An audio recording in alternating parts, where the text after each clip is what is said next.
Hi, welcome back to our channel. In front of me I have OnePlus 15, and in this video let me show you how to add or remove quick setting styles on this device.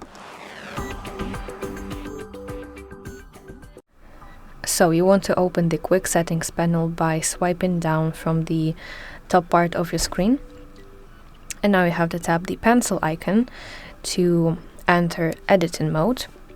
And now let's tap plus icon in the top left, and here you will see tiles to add.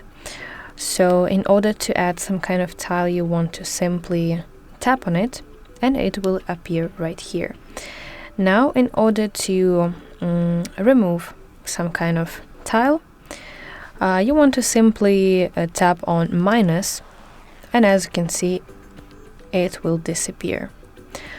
So that's how it works. That's how you can add or remove quick setting styles on your OnePlus 15 device, and I really hope that you find this video helpful, and if so, please like this video and subscribe to our channel to see more content like this.